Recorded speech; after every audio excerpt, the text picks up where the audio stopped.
ಓಂ ಶ್ರೀ ಗುರುಭ್ಯೋ ನಮಃ. ಎಲ್ಲರಿಗೂ ನಮಸ್ಕಾರ. ಧೃತಿ ಡಿವೋಷನಲ್ ಯೂಟ್ಯೂಬ್ ಚಾನಲ್ಗೆ ನಿಮ್ಮೆಲ್ಲರಿಗೂ ಹೃತ್ಪೂರ್ವಕವಾದಂತಹ ಸ್ವಾಗತ. ನಾನು ಇವತ್ತಿನ ವಿಡಿಯೋದಲ್ಲಿ ಸ್ನೇಹಿತರೆ 2026 ಆಗಸ್ಟ್ ತಿಂಗಳಲ್ಲಿ ಆಚರಿಸಲಾಗುವಂತಹ ಗಜಾನನ ಸಂಕಷ್ಟಹರ ಚತುರ್ಥಿ ಬಗ್ಗೆ ಸಂಪೂರ್ಣವಾದಂಥ ಮಾಹಿತಿಯನ್ನು ಹೇಳ್ತಾ ಇದ್ದೀನಿ. ಮೊದಲನೇದಾಗಿ ಗಜಾನನ ಸಂಕಷ್ಟಹರ ಚತುರ್ಥಿ ಯಾವ ದಿನ ಬಂದಿದೆ, ಹಾಗೆ ನಾವು ಯಾವ ದಿನ ಆ ವ್ರತವನ್ನು ಆಚರಿಸಬೇಕು, ಚತುರ್ಥಿ ಯಾವಾಗ ಆರಂಭವಾಗಿ ಯಾವಾಗ ಮುಕ್ತಾಯವಾಗುತ್ತದೆ, ಚಂದ್ರೋದಯ ಸಮಯ ಅಷ್ಟು, ಹಾಗೆ ಪೂಜೆಯ ಶುಭ ಮುಹೂರ್ತ, ಪೂಜೆಯ ವಿಧಾನ, ಉಪವಾಸದ ನಿಯಮಗಳು, ಚಂದ್ರನಿಗೆ ಅರ್ಘ್ಯವನ್ನು ಹೇಗೆ ಅರ್ಪಿಸಬೇಕು ಹಾಗೂ ವ್ರತವನ್ನು ಆಚರಿಸುವುದರಿಂದ ದೊರೆಯುವಂಥ ಪುಣ್ಯ ಫಲಗಳ ಬಗ್ಗೆ ವಿವರವಾಗಿ ಹೇಳ್ತಾ ಇದ್ದೀನಿ. ಪ್ರತಿಯೊಂದು ಸಂಕಷ್ಟಹರ ಚತುರ್ಥಿಯು ವಿಘ್ನ ವಿನಾಶಕ, ಭಕ್ತರ ಕಷ್ಟಗಳನ್ನು ದೂರ ಮಾಡುವ, ಮನೋಕಾಮನೆಗಳನ್ನು ಈಡೇರಿಸುವ ಶ್ರೀ ವಿಘ್ನೇಶ್ವರನಿಗೆ ಸಮರ್ಪಿತವಾದ ಅತ್ಯಂತ ಪವಿತ್ರವಾದ ವ್ರತವಾಗಿದೆ. ಈ ದಿನ ಭಕ್ತಿಯಿಂದ ಉಪವಾಸ ಮಾಡಿ ಗಣಪತಿಯನ್ನು ಪೂಜಿಸಿದರೆ ಜೀವನದಲ್ಲಿರೋ ವಿಘ್ನಗಳು ದೂರವಾಗಿ ಸುಖ, ಶಾಂತಿ, ಆರೋಗ್ಯ, ಐಶ್ವರ್ಯ ಮತ್ತು ಯಶಸ್ಸು ಲಭಿಸುತ್ತದೆ. ವಿಶೇಷವಾಗಿ ಸಂತಾನ ಭಾಗ್ಯ, ವಿದ್ಯಾಭ್ಯಾಸ, ಉದ್ಯೋಗ, ವ್ಯಾಪಾರ ಹಾಗೂ ಕುಟುಂಬದ ಶಾಂತಿಗಾಗಿ ಅನೇಕ ಭಕ್ತರು ಈ ವ್ರತವನ್ನು ಶ್ರದ್ಧಾಭಕ್ತಿಯಿಂದ ಆಚರಿಸುತ್ತಾರೆ. 2026ನೇ ಸಾಲಿನಲ್ಲಿ ಗಜಾನನ ಸಂಕಷ್ಟಹರ ಚತುರ್ಥಿಯನ್ನು ಆಗಸ್ಟ್ 2 ಭಾನುವಾರದಂದು ಆಚರಿಸ್ತಾರೆ. ಶ್ರಾವಣ ಮಾಸದ ಕೃಷ್ಣ ಪಕ್ಷದ ಚತುರ್ಥಿ ತಿಥಿ ಆಗಿದೆ. ಈ ದಿನ ಶ್ರೀ ಗಣೇಶನ ಆರಾಧನೆ ಮಾಡಿದರೆ ಅನೇಕ ಜನ್ಮಗಳ ಪಾಪಗಳು ಕ್ಷಯವಾಗಿ ದೇವರ ಕೃಪೆ ದೊರೆಯುತ್ತದೆ. ಈ ಬಾರಿ ಚತುರ್ಥಿ ತಿಥಿಯು ಆಗಸ್ಟ್ 1, 2026 ರಾತ್ರಿ 11:08 ಆರಂಭವಾಗಿ ಆಗಸ್ಟ್ 2, 2026 ರಾತ್ರಿ 11:15 ಮುಕ್ತಾಯವಾಗುತ್ತದೆ. ಸಂಕಷ್ಟಹರ ಚತುರ್ಥಿ ವ್ರತದಲ್ಲಿ ತಿಥಿಗಿಂತಲೂ ಚಂದ್ರೋದಯದ ಸಮಯ ಅತ್ಯಂತ ಮಹತ್ವವಾಗಿದೆ. ಆದ್ದರಿಂದ ಚಂದ್ರೋದಯದ ನಂತರವೇ ಚಂದ್ರ ದರ್ಶನ ಮಾಡಿ ಅರ್ಘ್ಯ ಸಮರ್ಪಿಸಿ ಉಪವಾಸವನ್ನು ಮುಗಿಸಬೇಕು. ಕರ್ನಾಟಕದಲ್ಲಿ ಈ ದಿನ ಚಂದ್ರೋದಯ ಸಮಯ ರಾತ್ರಿ ಸುಮಾರು 9:26 ಸ್ಥಳಾನುಸಾರ 2-3 ನಿಮಿಷಗಳ ವ್ಯತ್ಯಾಸ ಅಷ್ಟೇ ಇರ್ತದೆ. ಆದ್ದರಿಂದ ನೀವು ಇರುವ ಸ್ಥಳದ ಪಂಚಾಂಗ ಅಥವಾ ಕ್ಯಾಲೆಂಡರ್ನೊಮ್ಮೆ ನೋಡಬೇಕು. ಸಂಕಷ್ಟಹರ ಚತುರ್ಥಿಯ ದಿನ ಬೆಳಿಗ್ಗೆ ಬ್ರಹ್ಮ ಮುಹೂರ್ತದಲ್ಲಿ ಎದ್ದು ಸ್ನಾನ ಮಾಡಿ ಶುಭ್ರವಾದ ವಸ್ತ್ರಗಳನ್ನು ಧರಿಸಬೇಕು. ಮನೆಯ ದೇವರ ಕೋಣೆಯನ್ನು ಸ್ವಚ್ಛಗೊಳಿಸಿ ರಂಗೋಲಿ ಹಾಕಿ ಸುಂದರವಾಗಿ ಅಲಂಕರಿಸಬೇಕು.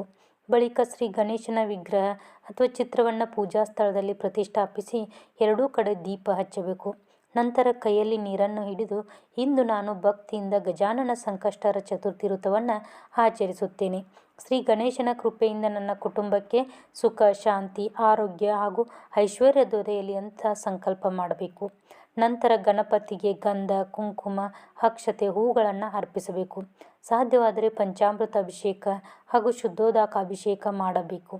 ನಂತರ ಕೆಂಪು ದಾಸವಾಳ ಹೂವು, ದುರ್ವ, ಗರಿಕೆ, ಬಿಲ್ವದ ಎಲೆಗಳ ಬದಲು ಗಣೇಶನಿಗೆ ಪ್ರಿಯವಾದ ದುರ್ವೆಯನ್ನು ಅರ್ಪಿಸಬೇಕು. ಮೋದಕ, ಕಡಬು, ಲಡ್ಡು, ಬೆಲ್ಲ, ತೆಂಗಿನಕಾಯಿ, ಬಾಳೆಹಣ್ಣು ಹಾಗೂ ಇತರ ಸಿಹಿ ನೈವೇದ್ಯಗಳನ್ನು ಅರ್ಪಿಸಬೇಕು. ಪೂಜೆಯ ಸಮಯದಲ್ಲಿ ಧೂಪ, ದೀಪ, ನೈವೇದ್ಯ ಹಾಗೂ ಕರ್ಪೂರ ಆರತಿಯನ್ನು ಸಲ್ಲಿಸಬೇಕು. ಹಾಗೆ ಗಣೇಶನ ವೃತ್ತಕಥೆಯನ್ನು ಓದಬೇಕು ಅಥವಾ ಕೇಳಬೇಕು. ವೃತ್ತಕಥೆಯನ್ನು ಕೇಳುವುದರಿಂದ ವೃತ್ತವು ಸಂಪೂರ್ಣ ಫಲವನ್ನು ನೀಡುತ್ತದೆ. ಪೂಜೆಯ ನಂತರ ಗಣೇಶನ ಮೂಲ ಮಂತ್ರಗಳನ್ನು ಜಪಿಸುವುದು ಅತ್ಯಂತ ಶ್ರೇಷ್ಠ. ಮೊದಲಿಗೆ ಓಂ ಗಂ ಗಣಪತಯೇ ನಮಃ ಎಂಬ ಮೂಲ ಮಂತ್ರವನ್ನು 108 ಬಾರಿ ಜಪಿಸಬೇಕು. ಈ ಮಂತ್ರ ವಿಘ್ನಗಳನ್ನು ನಿವಾರಿಸಿ ಮನಸ್ಸಿಗೆ ಶಾಂತಿ ನೀಡುತ್ತದೆ. ನಂತರ ಈ ಧ್ಯಾನ ಶ್ಲೋಕವನ್ನು ಭಕ್ತಿಯಿಂದ ಪಠಿಸಬೇಕು. ವಕ್ರತುಂಡ ಮಹಾಕಾಯ ಸೂರ್ಯಕೋಟಿ ಸಮಪ್ರಭ ನಿರ್ವಿಘ್ನಂ ಕುರುಮೇ ದೇವ ಸರ್ವಕಾರ್ಯೇಷು ಸರ್ವದಾ. ಅದರ ನಂತರ ಗಣೇಶ ಗಾಯತ್ರಿ ಮಂತ್ರವನ್ನು ಪಠಿಸಬೇಕು.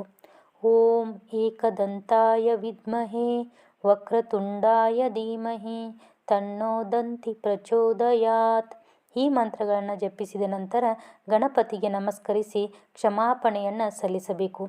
ಸ್ನೇಹಿತರೆ, ಸಂಕಷ್ಟಹರ ಚತುರ್ಥಿ ವ್ರತದಲ್ಲಿ ಅತ್ಯಂತ ಮುಖ್ಯವಾದ ಆಚರಣೆ ಎಂದರೆ ಚಂದ್ರ ದರ್ಶನ ಮತ್ತು ಅರ್ಘ್ಯ ಸಮರ್ಪಣೆ. ರಾತ್ರಿ ಸುಮಾರು 9:30 ನಂತರ ಚಂದ್ರೋದಯವಾದ ಮೇಲೆ ಹೊರಗೆ ಹೋಗಿ ಚಂದ್ರನ ದರ್ಶನ ಮಾಡಬೇಕು. ಒಂದು ಪಾತ್ರೆಯಲ್ಲಿ ಶುದ್ಧ ನೀರು ಅಥವಾ ಹಾಲು ತೆಗೆದುಕೊಂಡು ಚಂದ್ರನಿಗೆ ಅರ್ಘ್ಯವನ್ನು ಸಮರ್ಪಿಸಬೇಕು. ಜೊತೆಗೆ ಹೂವು, ಅಕ್ಷತೆ ಅರ್ಪಿಸಿ ಕೈ ಮುಗಿದು ನಮಸ್ಕರಿಸಿ ನನ್ನ ವ್ರತವನ್ನು ಶ್ರೀ ಗಣೇಶನು ಸಂಪೂರ್ಣಗೊಳಿಸಲಿ ಎಂದು ಪ್ರಾರ್ಥಿಸಬೇಕು. ಅನಂತರ ಮನೆಗೆ ಬಂದು ಶ್ರೀ ಗಣೇಶನಿಗೆ ಮತ್ತೊಮ್ಮೆ ನಮಸ್ಕರಿಸಿ ಪ್ರಸಾದವನ್ನು ಸೇವಿಸಿ ಉಪವಾಸವನ್ನು ಮುಕ್ತಾಯಗೊಳಿಸಬೇಕು. ಚಂದ್ರ ದರ್ಶನಕ್ಕೂ ಮುನ್ನ ಉಪವಾಸವನ್ನು ಮುರಿಯಬಾರದು. ಈ ದಿನ ಕೆಲವು ನಿಯಮಗಳನ್ನು ಪಾಲಿಸಿದರೆ ಋತದ ಫಲ ಇನ್ನಷ್ಟು ಹೆಚ್ಚಾಗುತ್ತದೆ. ಸಾಧ್ಯವಾದಷ್ಟು ದಿನಪೂರ್ತಿ ಸಾತ್ವಿಕ ಆಹಾರವನ್ನೇ ಸೇವಿಸಬೇಕು ಅಥವಾ ನಿರ್ಜಲ ಅಥವಾ ಫಲಾಹಾರ ಉಪವಾಸವನ್ನು ಆಚರಿಸಬಹುದು. ಕೋಪ, ಸುಳ್ಳು, ಅಪಶಬ್ದ ಹಾಗೂ ಯಾರನ್ನೂ ನೋಯಿಸುವ ಮಾತುಗಳನ್ನು ತಪ್ಪಿಸಬೇಕು. ದಿನವಿಡೀ ದೇವರ ನಾಮಸ್ಮರಣೆ, ಗಣೇಶ ಮಂತ್ರ ಜಪ ಹಾಗೂ ಭಕ್ತಿಯಲ್ಲಿ ಕಾಲ ಕಳೆಯುವುದು ಉತ್ತಮ. ಸ್ನೇಹಿತರೆ, ಸಂಕಷ್ಟಹರ ಚತುರ್ಥಿಯ ದಿನ ದಾನ ಮಾಡುವುದಕ್ಕೂ ವಿಶೇಷ ಮಹತ್ವ ಇದೆ. ಈ ದಿನ ಹಣ್ಣುಗಳು, ಧಾನ್ಯಗಳು, ಬೆಲ್ಲ, ಬಟ್ಟೆಗಳು, ವಿದ್ಯಾಭ್ಯಾಸ ಮಾಡುತ್ತಿರುವ ಮಕ್ಕಳಿಗೆ ಪುಸ್ತಕಗಳು, ಬಡವರಿಗೆ ಅನ್ನದಾನ ಹಾಗೂ ಗೋಸೇವೆಗೆ ಸಾಧ್ಯವಾದಷ್ಟು ಸಹಾಯ ಮಾಡಿದರೆ ಗಣೇಶನ ವಿಶೇಷ ಅನುಗ್ರಹ ದೊರೆಯುತ್ತದೆ. ಈ ಋತುವನ್ನು ಆಚರಿಸುವುದರಿಂದ ಜೀವನದಲ್ಲಿರುವ ವಿಘ್ನಗಳು ದೂರವಾಗುತ್ತವೆ, ಸಾಲಬಾಧೆ ಹಾಗೂ ಆರ್ಥಿಕ ಸಮಸ್ಯೆಗಳು ಕಡಿಮೆಯಾಗುತ್ತವೆ, ಉದ್ಯೋಗ ಮತ್ತು ವ್ಯಾಪಾರದಲ್ಲಿ ಪ್ರಗತಿ ಉಂಟಾಗುತ್ತದೆ. ವಿದ್ಯಾರ್ಥಿಗಳಿಗೆ ವಿದ್ಯೆ, ಬುದ್ಧಿಶಕ್ತಿ ಹಾಗೂ ಏಕಾಗ್ರತೆ ವೃದ್ಧಿಯಾಗುತ್ತದೆ. ಕುಟುಂಬದಲ್ಲಿ ಸುಖ, ಶಾಂತಿ ಮತ್ತು ಸಮೃದ್ಧಿ ನೆಲೆಸುತ್ತದೆ. ಆರೋಗ್ಯ ಹಾಗೂ ಆಯುಷ್ಯ ವೃದ್ಧಿಗಾಗಿ ಭಕ್ತರ ಮನೋಕಾಮನೆಗಳು ಶ್ರೀ ಗಣೇಶನ ಕೃಪೆಯಿಂದ ಈಡೇರುತ್ತವೆ. ಆದ್ದರಿಂದ ಸ್ನೇಹಿತರೆ, ನೀವು ಕೂಡ ಈ ಬಾರಿ ಆಗಸ್ಟ್ 2, 2026ರಂದು ಬರುವ ಗಜಾನನ ಸಂಕಷ್ಟಹರ ಚತುರ್ಥಿ ಋತುವನ್ನು ಶ್ರದ್ಧಾಭಕ್ತಿಯಿಂದ ಆಚರಿಸಿ ಶ್ರೀ ವಿಘ್ನೇಶ್ವರನ ಕೃಪೆಗೆ ಪಾತ್ರರಾಗಿರಿ. ಇವತ್ತಿನ ಈ ವಿಡಿಯೋದಲ್ಲಿ 2026ರ ಆಗಸ್ಟ್ ತಿಂಗಳಲ್ಲಿ ಬರುವ ಗಜಾನನ ಸಂಕಷ್ಟಹರ ಚತುರ್ಥಿಯನ್ನು ಯಾವ ದಿನ ಆಚರಿಸಬೇಕು, ತಿಥಿಯ ಸಮಯ, ಚಂದ್ರೋದಯ ಸಮಯ, ಪೂಜಾ ವಿಧಾನ, ಉಪವಾಸದ ನಿಯಮಗಳು, ಅರ್ಘ್ಯ ಸಮರ್ಪಿಸುವ ವಿಧಾನ ಹಾಗೂ ಋತದ ಮಹತ್ವವನ್ನು ಸಂಪೂರ್ಣವಾಗಿ ತಿಳಿದುಕೊಂಡೆವು. ಈ ಮಾಹಿತಿ ನಿಮಗೆ ಉಪಯುಕ್ತವಾಗಿದ್ದರೆ ಈ ವಿಡಿಯೋವನ್ನು ತಪ್ಪದೇ ಲೈಕ್ ಮಾಡಿ ನಿಮ್ಮ ಕುಟುಂಬದವರು ಹಾಗೂ ಸ್ನೇಹಿತರೊಂದಿಗೆ ಹಂಚಿಕೊಳ್ಳಿ. ಇದೇ ರೀತಿಯ ದೇವರ ಪೂಜೆ, ಋತ, ಹಬ್ಬಗಳ ನಿಖರ ಮಾಹಿತಿ, ಪೂಜಾ ವಿಧಾನಗಳು ಹಾಗೂ ಆಧ್ಯಾತ್ಮಿಕ ವಿಡಿಯೋಗಳಿಗಾಗಿ ಧೃತಿ ಡಿವೋಷನಲ್ ಚಾನಲನ್ನು ತಪ್ಪದೇ ಸಬ್ಸ್ಕ್ರೈಬ್ ಮಾಡಿ, ಬೆಲ್ ಐಕಾನ್ ಒತ್ತಿ ಆಲ್ ಅಂತ ನೋಟಿಫಿಕೇಷನನ್ನು ಆನ್ ಮಾಡಿಕೊಳ್ಳಿ. ಧನ್ಯವಾದಗಳು ಸ್ನೇಹಿತರೆ. ಮತ್ತೆ ಮತ್ತೊಂದು ಉಪಯುಕ್ತ ಆಧ್ಯಾತ್ಮಿಕ ವಿಡಿಯೋದಲ್ಲಿ ಭೇಟಿಯಾಗೋಣ. ಶ್ರೀ ಗಣೇಶನ ಕೃಪೆ ನಿಮ್ಮೆಲ್ಲ ಮೇಲೂ ಸದಾ ಇರಲಿ. ಗಣಪತಿ ಬಪ್ಪ ಮೋರಿಯಾ.